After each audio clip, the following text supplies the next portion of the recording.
আগে আমি আপনাদের একটা ছবি দেখাচ্ছি। এই ছবিটা দেখুন। কলকাতার মেয়র ফিরহাদ হাকিমের ফ্যামিলি একটা ছবি পোস্ট করেছে। ভালো কথা, তারা ভোটদান করেছে, একটা ছবি তুলে ছবি পোস্ট করেছে। কিন্তু ওই যে বাচ্চা মেয়েটার হাতে ভোটদানের কালি কী করে আসলো? কী করে সম্ভব? আমরা জানি ভারতের সংবিধান অনুযায়ী কোনো ছেলে বা কোনো মেয়ের 18 বছর সম্পূর্ণ হলে তবেই তিনি ভোটদানের অধিকার পায়, সরকার নির্বাচন করার ক্ষমতা পায়।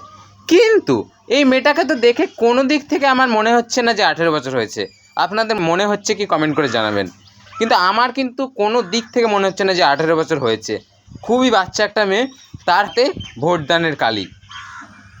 এটা সত্যি একটা প্রশ্ন, নাকি ফিরহাদ হাকিমের মেয়ে বলে বয়স লাগে না, গিয়ে ভোট দিয়ে চলে আসতে পারে? এটা সত্যি মানে কী করে সম্ভব? একটা বাচ্চা মেয়ের হাতে ভোটদানের কালি, 18 বছর সম্পূর্ণ হয়নি। কি এইভাবে কি ভোট চুরি হচ্ছে নাকি? আমার মনে হয় তৃণমূল নেতা বা মন্ত্রীর সন্তান হলে 18 বছর লাগে না, ছোটবেলা থেকেই ভোটদানের অধিকার পেয়ে যায়। আমাদের রাজ্য সরকার সেই ভোটদানের অধিকার দিয়ে দেয়।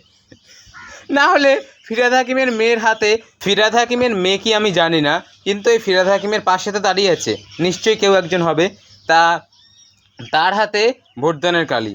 মানে এটাই মনে হচ্ছে যে তৃণমূল নেতা মন্ত্রীর সন্তান হলে আর 18 বছর লাগে না, তার আগে দিয়েই ভোট দেওয়ার ক্ষমতা পেয়ে যায়। যাই হোক, আমাদের লাগে, আমরা সাধারণ মানুষ, আমরা তো নেতা মন্ত্রীর ছেলে না যে আমাদের 18 বছর লাগবে না।